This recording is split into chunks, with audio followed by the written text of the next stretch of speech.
आकाश। Uncle, आकाश से। हाँ जी। आकाश का आपने पहले बहुत अच्छे से वो एक्सप्लेनेशन दिया था। वो मेरे नोट्स में है, मैंने पढ़ा, वो तो मेरे को क्लियर है।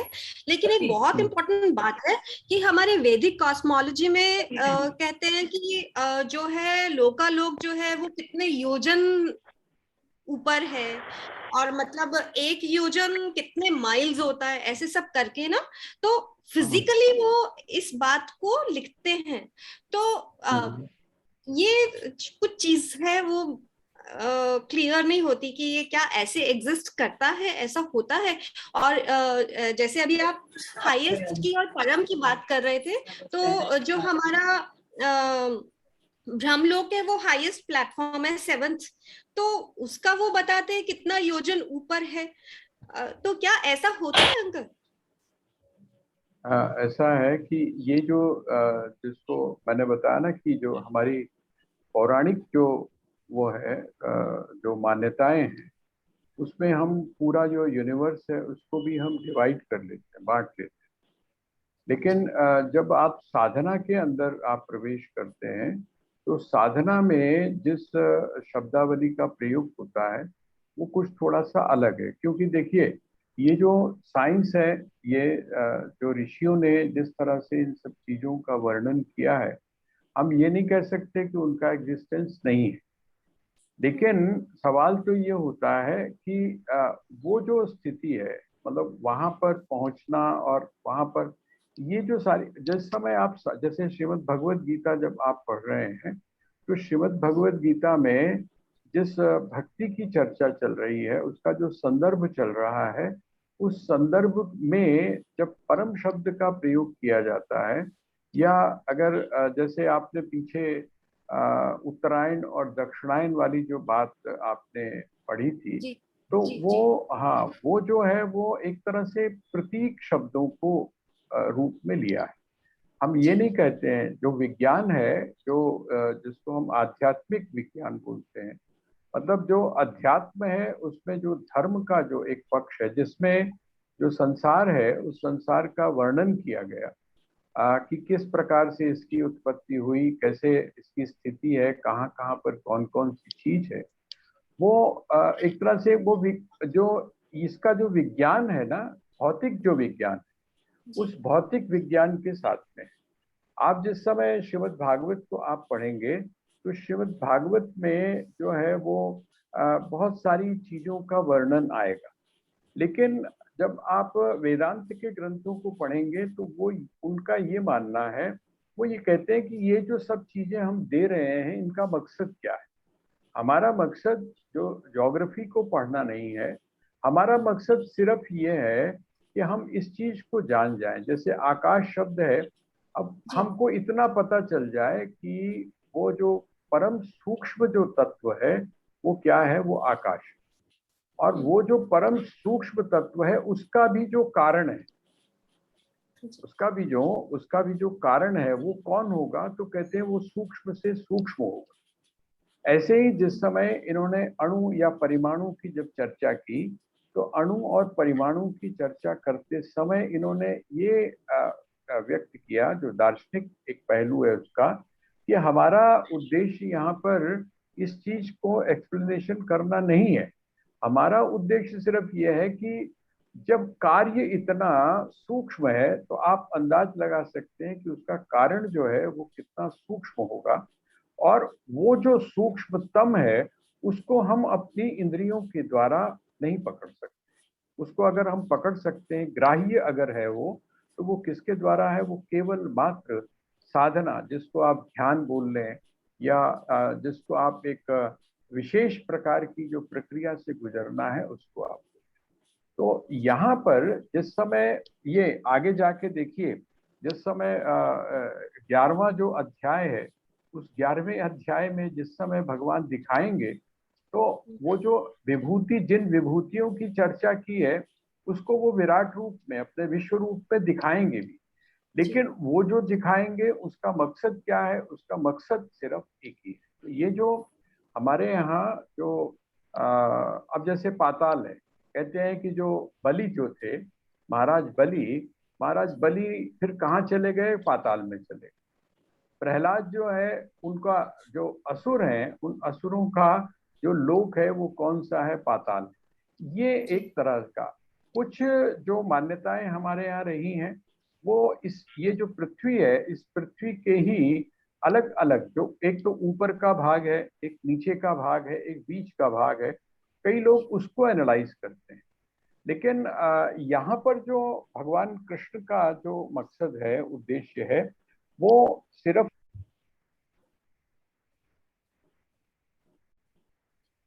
सिर्फ है। और वो उद्देश्य क्या है कि हम हमारी जो साधना है और भगवान का जो एक विराट रूप है, उस विराट रूप को उस साधना के द्वारा हम समझें। या सिंपल एक ही है। जैसे एक वैज्ञानिक होता है ना, एक वैज्ञानिक में और संत में जो अंतर होता है, जिसको आप तत्वज्ञानी बोलते हैं, तो उन दोनों में जो अंतर होता है, वो अंतर यहाँ पर हमको अपने सामने हम रखें।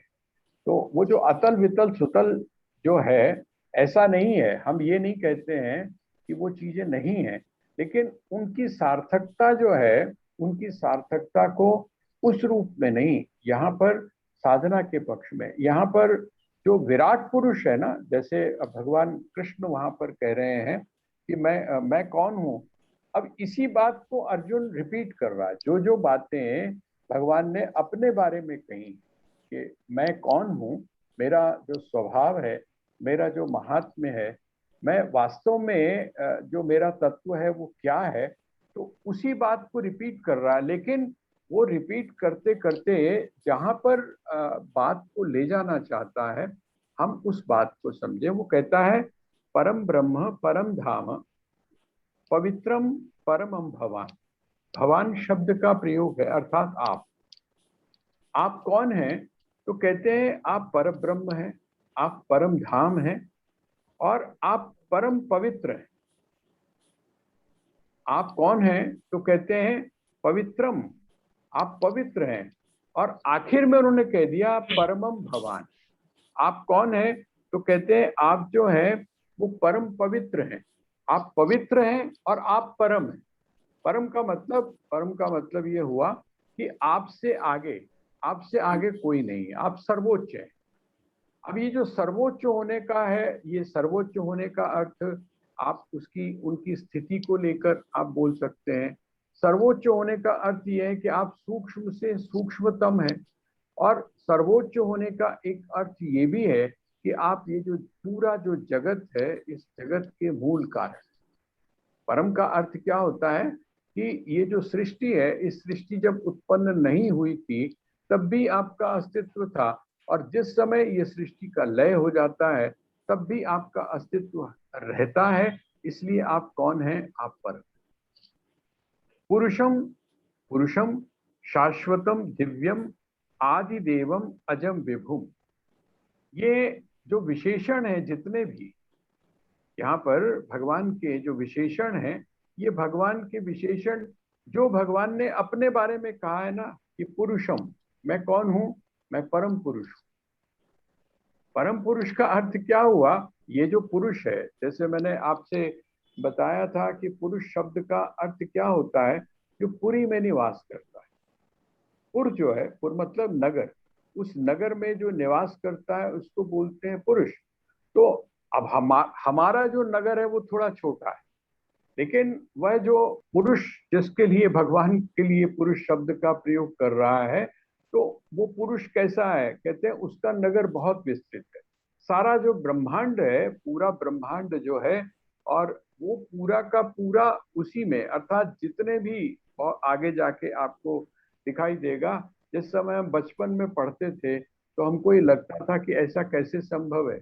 हम तो मानते थे एक ही सूर्य होता है, एक ही चंद्रमा होता है। लेकिन बाद में पता चला कि नहीं, ऐसा नहीं है। ये हमारा पृथ्वी का सूर्य और चंद्रमा, ये एक ही नहीं है, बल्कि बहुत सारे सूर्य हैं। ये बाद में जिस समय हम धीरे धीरे वहां पर वो कह रहे हैं पुरुषम शाश्वतम। शाश्वत का अर्थ क्या होता है? जो सदैव रहने। और आदि देवम दिव्यम, आप दिव्य हैं। दिव्य का अर्थ क्या हुआ? दिव्य का अर्थ आप हमेशा देने वाले हैं, एक। दिव्य का अर्थ होता है आप अलौकिक हैं, दो। और दिव्य का अर्थ होता है जितने भी देवता हैं उन देवताओं के आप अधिपति हैं, देवताओं के आप स्वामी। आदिदेवम अजम। अजम का अर्थ होता है आप कभी भी पैदा नहीं हुए।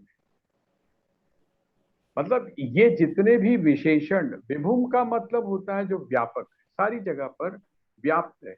ये सारी की सारी बातें वो कहता है कि ये जो आप कह रहे हैं ना, ये जो अर्जुन अर्जुन कहता है कि आप ऐसे हैं, आप ऐसे हैं। कौन कहता है ये? कहते हैं जो ऋषि हैं वो भी कहते हैं, जो ऋषि हैं वो भी कह रहे हैं। इसका मतलब जो ऋषियों के द्वारा जो आपका जो रूप वर्णित है, आपका जो स्वरूप वर्णित है, वो इसी प्रकार का है। कहते हैं आहुस्त्वाम ऋषय सर्वे। वो कहते हैं देव, ये जो ऋषि समस्त ऋषि हैं, सर्वे सभी ऋषि। और कहते हैं उन सभी ऋषियों में उन्होंने कुछ का नाम भी लिया। कहते हैं कौन कौन? कहते हैं देव ऋषि नारद। देवर्षि जो नारद हैं, नारद कौन है? तो कहते हैं नारद जो है वो एक तो भक्त है। नारद जो है वो भक्त होने के साथ में वो कहते हैं वो जो नारद है वो ब्रह्मा जी के मानस पुत्र हैं। शारीरिक रूप से पुत्र नहीं है, मानसिक, इसका मतलब अलौकिक है। और उनकी गति सारी जगह पर है। जो नारद हैं, नारद की गति सारी जगह पर है, प्रत्येक जगह पर उनकी गति है। कहते हैं वो भी जो है कौन कौन? तो कहते हैं देव ऋषि। जितने भी ऋषि हैं उन ऋषियों में जो प्रमुख ऋषि हैं, देव ऋषि, असित, देवल और व्यास। व्यास कौन है? व्यास वही हैं जिन्होंने इस महाभारत की रचना की। व्यास वो हैं जिन्होंने जो ब्रह्म सूत्र हैं उन ब्रह्म सूत्रों को व्यवस्थित किया। महर्षि व्यास वो हैं जिन्होंने वेदों को व्यवस्थित किया। इसका मतलब ये व्यास जो हैं पुराणों की जिन्होंने रचना की वह भी व्यास हैं। तो भगवान को वो कह रहा है कि नहीं, ये सारे के सारे क्या कहते हैं, वो जो बात कह रहे हैं, कौन सी बात? ये जो आपके जो विशेषण हैं, इन ये विशेषण जो है वो ये भी बताते हैं। इन ऋषियों के द्वारा भी आपका जो वर्णन किया गया है, आपके बारे में जो कहा गया है, उसके हिसाब से आप सच में ऐसे हैं। कहते हैं चलो वो भी मान लिया, ऋषियों ने कहा। और कहते हैं कि ऋषियों ने ही नहीं कहा, स्वयं चैव ब्रवीषि में आप भी क्या कह रहे हो? पर ऋषियों ने तो कहा, ठीक है, ऋषि तो ऋषि हैं। कहते हैं आप कौन हैं? तो कहते हैं आप भी तो उन्हीं सारी बातों को कह रहे हो। तो दोनों जगह से इसका मतलब ऋषियों के द्वारा अर्थात शास्त्र के द्वारा जो कहा गया है वो, और आपके द्वारा जो कहा गया है, आप जिस बात को कह रहे हैं, आप कौन हैं? आप तो वो हैं जिनके बारे में ऋषि इस प्रकार की बात कर रहे हैं। वो जो निर्गुण निराकार जो ब्रह्म है, जिसकी विशेषताएं इस प्रकार की बताई गई हैं, वो जिस समय सगुण साकार रूप में आता है वो भी अपनी इसी बात को कह रहा है। कहते हैं दो की बात तो हमने मान ली। अब कहते हैं नीचे वाला आप श्लोक मिलाएंगे तो आपको कुछ थोड़ा सा संकेत मिल जाएगा कि अर्जुन ने ये जो सारी बातें ऊपर की हैं इनका मकसद क्या है। आप जिस समय किसी भी व्यक्ति के साथ बातचीत करते हैं किसी बात को लेकर, तो आप क्या कहते हैं कि ठीक है जी, बड़ों ने भी ये बात कही, हमने मान ली, आप भी ये बात कह रहे हैं, हमने मान ली। लेकिन अभी भी क्या है, अभी थोड़ा सा खटका बना हुआ है। अभी थोड़ा सा खटका बना हुआ है। क्या खटका बना हुआ है? कहते हैं कि ये जो आपने जितनी बातें कही हैं या जो लोग कह रहे हैं, क्या आप मुझको दिखा भी सकते हो? मैं कब मानूंगा? मैं तो तब मानूंगा जब आप इसको लैब के अंदर प्रूव कर दो। ठीक है, अमुक वैज्ञानिक ने ये बात कही, फलाने ने ये बात कही, सारी बातें ठीक हैं, लेकिन क्या आप इसको लैब में ले जाकर प्रूव कर सकते हो? अगर आप ऐसा कर दो तो आपकी आपकी सबकी बातें जो हैं वो मैं पक्की तरह से मान। अर्जुन जो है वो बड़ी चालाकी से एक जगह पर पहुंचना चाहता है। वो कहता है अभी तक जो कुछ आपने कहा वो सारी बातें मैं मान रहा हूं, लेकिन आप मुझको ये बताइए कि क्या आप इसको दिखा, अगर ये है, अगर ये सच है, ठीक है, अगर ये सत्य है, तो क्या आप इसका दर्शन मुझको करवा सकते हैं, मुझको दिखा सकते हो आप इसको? ये धीरे से अर्जुन बड़ी सतर्कता से भगवान को उस तरफ ले जाना चाह रहा है। अर्थात वो जो जो जो बातें उन्होंने कही हैं कि परम ब्रह्म है, परम धाम है, पवित्र है ना, ये सारी चीजें जो कही हैं, वो कहता है कि मुझको दिखा दो एक। जिज्ञासा है उसकी, वो देखना चाहता है।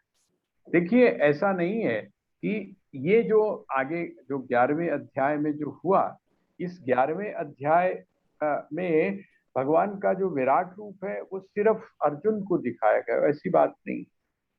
आप देखेंगे जिस समय भगवान की आप बाल लीलाओं को देखते हैं तो वहां पर माँ यशोदा को भी दिखाया भगवान ने। आप प्रसंग याद करिए वो मिट्टी वाला, कि जब उन्होंने कहा कि मैंने मिट्टी नहीं खाई है, तो उसने कहा कि अच्छा जरा अपना मुंह खोल। और जिस समय मुंह खोला उसने, बाल कृष्ण ने, तो उनके मुख में क्या दिखाई दिया? वो सारी चीजें दिखाई दी जो आपको 11वें अध्याय में दिखाई देंगी विराट रूप में। इसी तरह से जब शांति दूत बनकर गए, शांति दूत बनकर गए और दुर्योधन ने कहा कि इसको पकड़ो, तो वहां पर भगवान ने जो रूप दिखाया, जो स्वरूप दिखाया, उसको सभी ने देखा, सभी ने देखा। लेकिन उसको देखकर जो हर्षित हुआ, उसको देखकर जिस व्यक्ति की जीवन में प्रसन्नता का अनुभव हुआ, वो कौन कौन है? उनमें एक तो भीष्म है और दूसरे महात्मा विदुर है। उनको उनको पक्का हो गया कि नहीं, अभी तक हमारे मन में जो थोड़ा बहुत संशय था कि ये पता नहीं नारायण है कि नहीं है, अब हम हमारा ये जो संशय है निवृत्त। यहाँ पर क्या है? यहाँ पर कोई आकस्मिक घटना नहीं। यहाँ तो वो अर्जुन जो है वो जिज्ञासा पूर्वक, अर्थात देखना चाहता। आपको कोई चीज दिख जाती है वो एक अलग है, लेकिन जब आप किसी भी चीज को देखना चाहते हैं और वो जो देखना चाहते हैं वो आपके सामने जब कोई व्यक्ति दिखाए उसको, तो इन दोनों स्थितियों में फर्क होता है। ये अर्जुन बड़े आराम से भगवान को उधर की तरफ ले जा रहा है, और भगवान भी कहते हैं कि इसका मतलब इसके अंदर जो जिज्ञासा है, शुरू कहाँ से हुआ था? आप पहले अध्याय को जिस समय आप पढ़ते हैं, दूसरे अध्याय का प्रारंभ जब आप पढ़ते हैं, तो अर्जुन की शुरुआत कहाँ से है? और अब धीरे धीरे धीरे धीरे अर्जुन जो है वो कहाँ पर पहुंच गया, किस प्रकार का पूरा परिवर्तन, किस प्रकार का पूरा बदलाव अर्जुन के व्यक्तित्व में, उसकी जिज्ञासा में हुआ है। ये भी एक श्रीमद् भगवत गीता का अपने आप में अध्ययन का एक, जो साधक है वो कहाँ से शुरू करता है और कहाँ पर धीरे धीरे धीरे वो पहुंचता है। यहाँ पर वो कहते हैं सर्वमेतत् ऋतं मन्ये, सर्वम एतत्, ये जो ऊपर ऊपर जो बातें कही गई हैं, इनको सबको, इनमें कोई भी चीज ऐसी नहीं है जिसको मैं झूठा मानता हूं। सर्वम एतत्, ये जो आपने कहा है इस सारी बात को, कौन सी सारी बात को? ये यही परम ब्रह्म परम धाम, ये जो सारी बातें हैं, इनमें से मैं, ऐसा नहीं है कि एक भी बात के ऊपर मेरा किसी भी प्रकार का संशय। मैं सारी बात मानता हूँ, आपकी भी बात मानता हूँ, और ये जो ऋषियों ने जो बात कही है, मैं इन सारे ऋषियों की द्वारा कही हुई जो बात है उसको भी मैं मानता हूँ। यन्माम वदसी केशव, ठीक है। और कहते हैं कि इतना ही नहीं, आपने जो बात कही है उसको भी मैं ठीक मान रहा हूं। ऋषि जो बात कह रहे हैं उसको भी मैं मान रहा हूं, आपकी बात को भी मान रहा हूं, लेकिन एक बात और भी है। कहते हैं मानने के बावजूद ये जो आप कह रहे हैं, कहते हैं लेकिन इसको जानता कोई नहीं। आप जो बात कह रहे हैं, जो ऋषियों ने बात कही है, और जो आप जो बात कह रहे हैं उसको मैं मान तो लेता हूं, लेकिन कहते हैं कि जितने भी लोग हैं उन्होंने आपको क्या किया है, जाना नहीं। बड़ी बड़ी सावधानी से, इसका मतलब क्या हुआ, मैं क्या करना चाहता हूं, मेरा प्रयास क्या है, मेरी कोशिश क्या है। कहते हैं मैं मानने से संतुष्ट नहीं, मैं तो आपको क्या करना चाहता हूं, जानना चाहता हूं। आपने बार बार पीछे एक बात कही है, आपने ये कहा है कि जो मुझको जान लेता है, जो मुझको प्राप्त कर लेता है, अर्थात जो मुझको जान लेता है, तो आप मानने की बात मत करो ना, आप जानने की बात करो। मैं आपको जानना चाहता हूं। यद्यपि नहीं ते भगवन व्यक्तिम विदुर देवा न दानवा। कहते हैं न तो आपको देवता ही जान पाए हैं, और न आपको जो देवताओं से जो इतर हैं, कौन, दानव जो, आपको कोई भी ये दोनों नहीं जान पाए हैं। न देवता आपको जान पाए हैं, और न आपको जो दानव है वही जान पा रहे हैं। और साथ ही है कि आपको जानता कौन है। रामचरित मानस में एक पंक्ति है, सो जानई के ही देव जनाई, और जानत तुम ही हो ही जाए, है ना। वहां पर आपने सुना होगा, कहते हैं कि आप ही जानते हो और कोई जानने वाला नहीं। और आपने मुझको क्या कहा था पहले, आपने वादा कुछ किया था, आपने मेरे से वादा ये किया था कि मैं तुझको इसलिए ये सारी चीजें बता रहा हूं क्योंकि तू मेरा मित्र है और साथ ही मेरा शिष्य भी है। शुरू शुरू में वादा किया था ना। तो कहते हैं आप ये जितने लोग मानने वाले हैं इनकी बात तो छोड़ो, लेकिन कृष्ण, अगर तुम मेरे साथ में खुलना ही चाहते हो, अगर तुम मुझको देना ही चाहते हो, तो तुम क्या करो। कहते हैं कि ये जो बात है, तुम स्वयं एव आत्मनात्मानम वेत्थत्वम पुरुषोत्तम। देखिए यहाँ पर अब जो है, जो विशेषण या जो संबोधन यहाँ पर लगा रहा है कौन, अर्जुन, वो क्या है, पुरुषोत्तम। हे पुरुषोत्तम। यहाँ पर किसी और संबोधन का प्रयोग नहीं कर रहा। हे पुरुषोत्तम अर्थात हे समस्त पुरुषों में उत्तम, अर्थात जितने भी पुरुष हैं, जितनी भी नगरियां हैं, इन समस्त नगरियों का जो मूल कारण है, अर्थात हे कृष्ण, आप क्या हैं, स्वयं एव आत्मनात्मानम वेत्थ। तुम स्वयं ही स्वयं को जानते हो, तुमको दूसरा नहीं जान सकता है। अगर तुमको कोई जानता है तो वो कौन है, कहते हैं वो स्वयं तुम ही हो। स्वयं तुम ही अपने आप को जानते हो, दूसरा कोई व्यक्ति वहां तक पहुंच, भूत भावन भूतेश देव देव जगत पते। क्यों कहते हैं कि भूत भावन, आप कौन हैं, तो कहते हैं आप जो समस्त समस्त जो भूत, भूत का मतलब ये पृथ्वी जल तेज वायु, ये ना भूलें, है ना। ये जो पंच महाभूत हैं, इन पंच महाभूतों के कौन हो आप, कहते हैं कारण। अब वो बिटिया वाला प्रश्न फिर आ गया कि आकाश जो है वो मूल तत्व है, और जिस समय हम सृष्टि के क्रम को वेदांत की प्रक्रिया के माध्यम से देखते हैं या उपनिषद के चिंतन के माध्यम से देखते हैं, तो वहां पर क्या आया, कहते हैं कि तस्मात् वा एतस्मात् आत्मनः आकाश संभूत। वह जो आत्मा है या जिसको आप ब्रह्म बोलते हैं, वो ब्रह्म का जब संकल्प हुआ, ब्रह्म का जब संकल्प हुआ, तो उस संकल्प से, संकल्प का अर्थ स्फुरना, स्फुरना का अर्थ होता है कि एक पाल जो है, एक सरोवर बिल्कुल जिसको बोलते हैं टिका हुआ है, उसके पानी में बिल्कुल भी किसी भी प्रकार का कोई हलचल नहीं है। अब अंदर उसके एक हलचल हुई, अंदर उसके एक हलचल हुई, तो वो बाई चांस नहीं है, जिसको आप चांस फैक्टर बोलते हैं ना, उस चांस फैक्टर को भारतीय दर्शन या भारतीय चिंतन स्वीकार नहीं करता है। वो कहते हैं कि नहीं, बिना कारण के कोई भी कार्य की उत्पत्ति नहीं होती। इसलिए ये जो चांस फैक्टर वाली हम बात बोलते हैं, चांस फैक्टर का मतलब ये हम उसको एनालाइज नहीं कर पाए, इसलिए हम क्या बोल देते हैं, चांस फैक्टर। अगर कोई बच्चा, जैसे आजकल आप देख रहे होंगे कि बहुत सारे बच्चों के प्रोग्राम आ रहे हैं, और कभी कभी तो सच में बड़ा आश्चर्य होता है।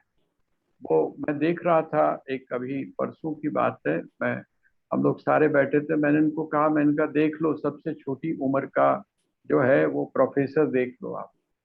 मेरे ख्याल से उस बच्चे की उम्र 12 या 13 वर्ष की होगी, और वो जो साइंस के जो पढ़ रहे हैं और हाईएस्ट जो डिग्री ले रहे हैं, उन उन लोगों को वो पढ़ाने के लिए जब आया, तो किसी को विश्वास ही नहीं होता था कि इतना जो छोटा सा बच्चा है, और उससे वो लोग जो सवाल कर रहे थे, उन सवालों का जवाब जो है वो दे रहा था उसके ऊपर।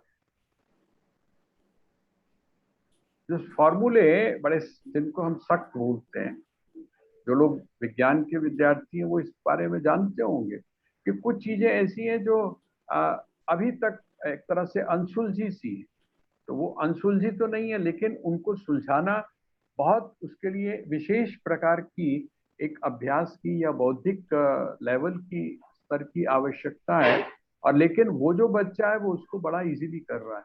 अब अगर आप इसको देखेंगे तो हम एक शब्द कह के टाल जाते हैं, और वो शब्द कौन सा होता है? जो विशुद्ध रूप से विज्ञान को मानने वाला है वो तो उसको अपने तरीके से एनालाइज करेगा, लेकिन जो थोड़ा सा ईश्वर को कहीं ना कहीं स्वीकार करता है, तो वो क्या कहता है? कहता है ये गॉड गिफ्टेड, वो गॉड गिफ्टेड बोल देता है।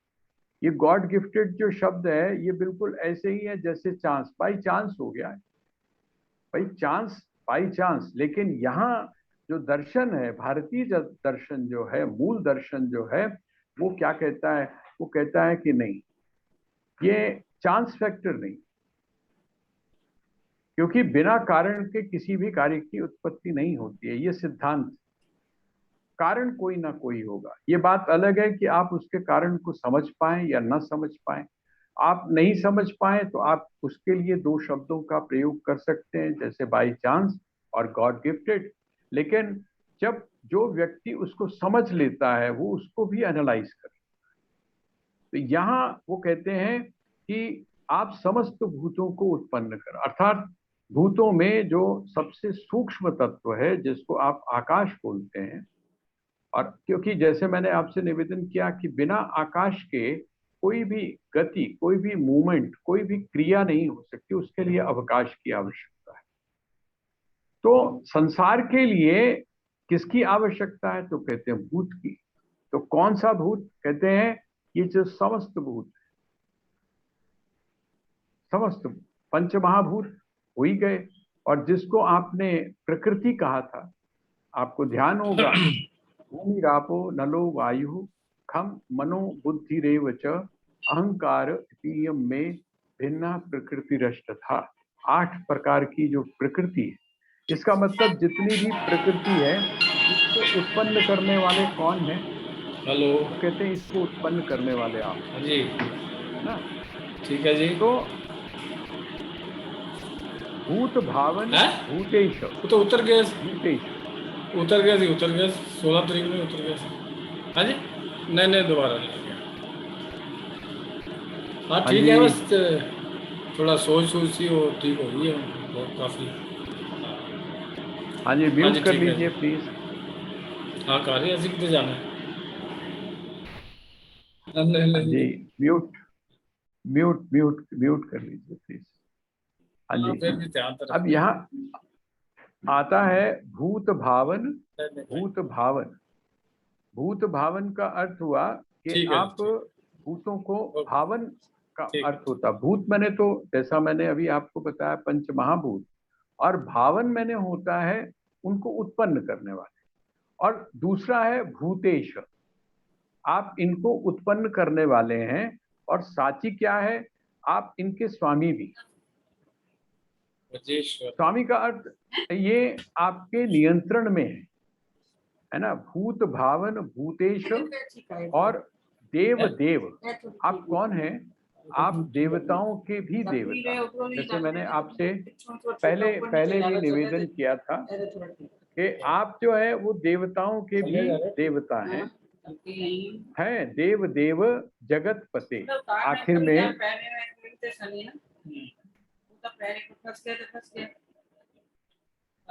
हाँ जी, म्यूट म्यूट कर लीजिए प्लीज, आवाज आवाज आवाज आ रही है। हाँ जी। तो देव देव जगत पते, जगत पते। जगत पते का अर्थ, जैसे मैंने आपसे पहले भी बताया था, ये जो जगत है, जगत का अर्थ जो उत्पन्न होता है, चलता है और उसके बाद में लय को प्राप्त हो जाता है, जिसको बोलते हैं जगत। आप इसके कौन हैं? आप इसके स्वामी। अगर आप ये सारी चीजें जो इन्होंने कही हैं अर्जुन ने यहाँ पर, इसके इसके अगर इसके एनालिसिस को अगर आप देखेंगे तो वो कहते हैं कि आप सब कुछ है। दोबारा रिपीट किया, पहले जो बात कही थी फिर उसको उन्होंने दोबारा रिपीट किया। किसने? अर्जुन ने। आप ये भी हैं, आप ये भी हैं, आप ये भी हैं, और आप क्या है आप ही जानते हैं। मैंने आपसे निवेदन किया कि जो अर्जुन है वो अब देखना चाहता है, उसकी एक ही इच्छा है कि वो ये चाहता है कि मैं देखूं। और भगवान क्या है? भगवान उसको पहले धीरे से अपनी जो विशेष चीजें हैं, जो विभूतियां जिसके बारे में हम बोलते हैं ना, विभूति का मैंने आपको बताया था कि जहां पर वो परमात्मा जो है उसकी अभिव्यक्ति बिल्कुल स्पष्ट रूप से होती है। आपको लगता है कि थोड़ा सा अपनी अपनी जो एक ग्रुप है उसके अंदर सर्वोच्च है, तो पहले तो वो अपनी सर्वोच्चता वहां पर दिखा रहे हैं। ये सीधा उसको दर्शन नहीं करवाएंगे। क्यों सीधा दर्शन इसलिए नहीं करवाएंगे? वो पहले तो ये देखना चाहते हैं कि ये उसको, और आप देखेंगे बाद में कि सच में वो देख नहीं पाएगा।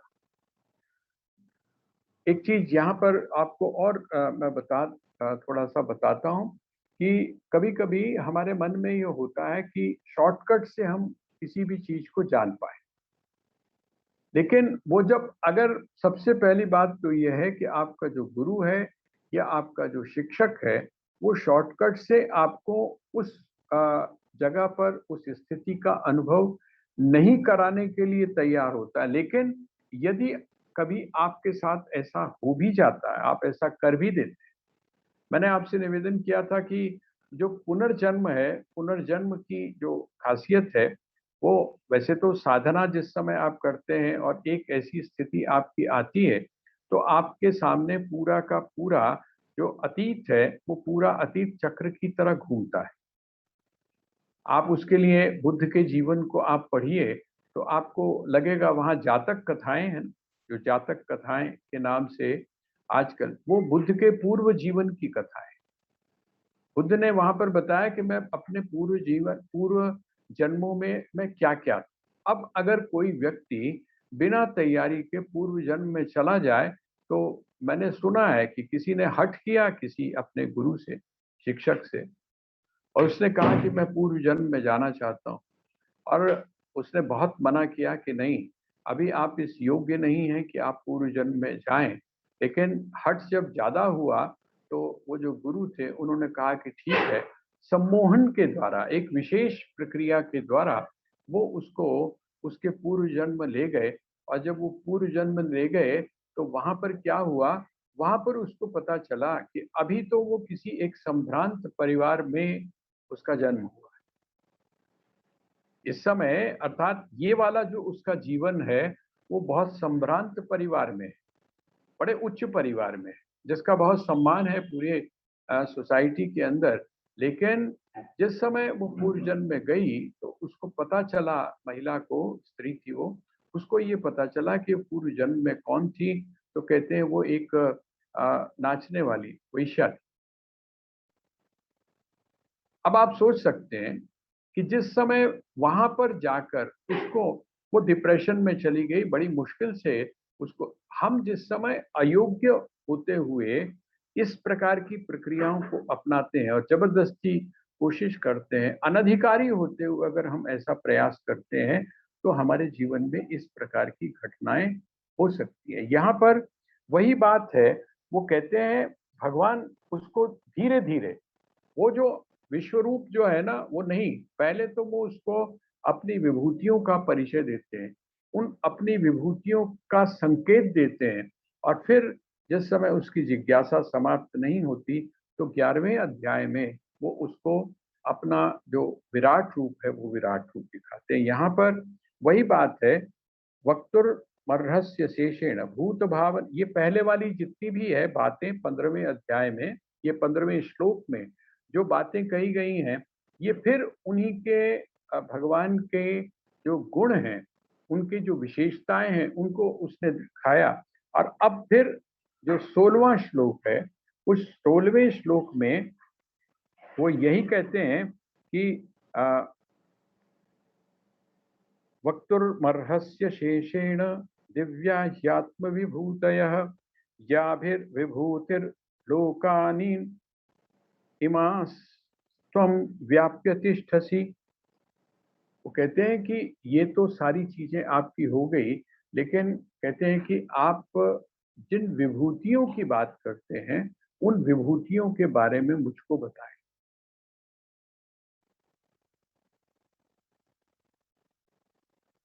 आगे जाकर जो अगला श्लोक है उसमें 17वें श्लोक में, यहाँ पर जो उन्होंने एक संबोधन शब्द प्रयोग किया है 15वें में, वो कहते हैं पुरुषोत्तम, पुरुषोत्तम। और ये जो 17वां जो श्लोक है, इस 17वें श्लोक में उन्होंने एक शब्द का प्रयोग किया है, वो है योगेश्वर, योगी, योगी शब्द का प्रयोग किया। अब आप यहीं से इसका थोड़ा सा इसको समझिए कि पुरुषोत्तम का अर्थ होता है वो जो निर्गुण निराकार ब्रह्म है। पुरुषोत्तम का अर्थ है जो निर्गुण निराकार ब्रह्म है। और योगी शब्द का अर्थ क्या है? जो अपनी योग माया से संयुक्त होकर, योग माया से संयुक्त होकर अपनी प्रकृति के साथ में जुड़कर जो संसार